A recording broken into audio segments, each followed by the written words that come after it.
America और पाकिस्तान आमने सामने आ गए हैं। उसकी वजह यह है कि पाकिस्तान ने अमेरिका की मदद नहीं, अब अमेरिका पाकिस्तान से बदला लेना चाहता है और इस वजह से भारत के साथ एक एग्रीमेंट करने जा रहा है जिसका नाम है UAV यानी अनआर्म्ड एरियल व्हीकल बनाने जा रहा है। और भारत ये भी चाहता है कि पाकिस्तान को अब वो मारेगा। नाजरीन ग्रामी, बात यह है कि पाकिस्तान के ऊपर इकोनॉमिक सैंक्शंस लगाने जा रहा है अमेरिका। इसके अलावा पाकिस्तान को डिप्लोमेटिक आइसोलेशन कर रहा है। कल शीरी मजारी जो हमारे कैबिनेट मिनिस्टर है, उन्होंने भी कहा था कि हमारे और अमेरिका के दरमियान कोई ताल्लुकात नहीं है। ऐसे ही लोग कहते हैं कि हमारे अमेरिका के साथ बहुत अच्छे ताल्लुकात हैं। अगर ताल्लुकात होते तो अमेरिका ने पिछले 4-5 सालों के दौरान अपना एक नुमाइंदा तक पाकिस्तान के अंदर नहीं भेजा। तो बात यह है कि पाकिस्तान और अमेरिका के दरमियान बिल्कुल टसल हो गई है, क्योंकि अमेरिका ने यह कहा है कि अफगानिस्तान के मामले में पाकिस्तान ने हमारी कोई खातिर खा मदद नहीं। नाज़रीन ग्रामी, भला ही पाकिस्तान ने बहुत सारे ट्रूप्स को विड्रॉ करने में मदद की। अमेरिका के आज भी सोल्जर्स जो है पाकिस्तान के अंदर मौजूद है, हम उनकी मदद कर रहे हैं ताकि इवैक्यूएट कर जाए, लेकिन अमेरिका ये बात नहीं समझा। बहरहाल उसने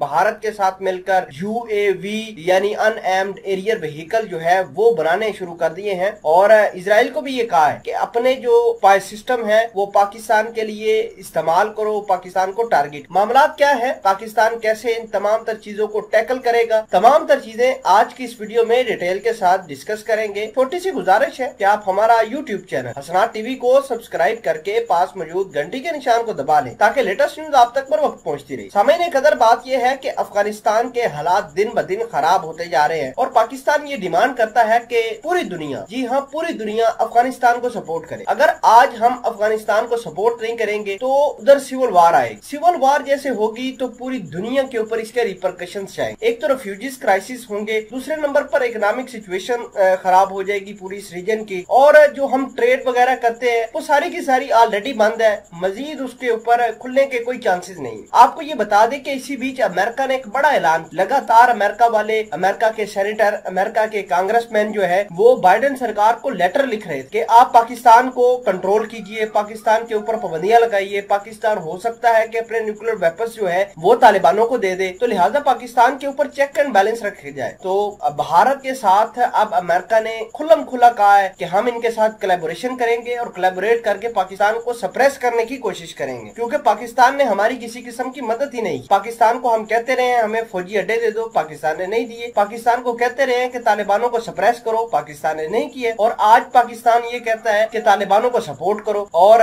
उनकी इंक्लूसिव गवर्नमेंट बनाने में उनकी मदद करो, फाइनेंस दो। तो ये बात अमेरिका की समझ में नहीं आ रही। बहरहाल उन्होंने, अमेरिका बदला लेना चाहता है क्योंकि अमेरिका का हो गया है मकसद पूरा। यहाँ पर अमेरिका के फौजी भी निकल आए हैं, भले ही उसने आखिर में दाइश के हमले में अपने 13 फौजी खो दिए, लेकिन अब वो भारत के साथ कोलैबोरेट करके पाकिस्तान को नुकसान जरूर पहुंचाएगा। इसमें बहुत ज्यादा चांसेस हैं। पाकिस्तान के अंदर इंसर्जेंसी करवा सकता है भारत की मदद से, इजराइल की मदद से पाकिस्तान के ऊपर साइबर अटैक करवा सकता है, जिस तरह इजराइल ने पहले हमारे PM के और हाई मिलिट्री ऑफिशियल्स के फोन हैक करने की कोशिश करी थी। तो ये तमाम तर चीजें हमें साथ साथ लेकर जानी है और इनको अच्छे से टैकल भी करना है ताकि दुश्मन हमेशा की तरह इस दफा भी नाकाम हो जाए।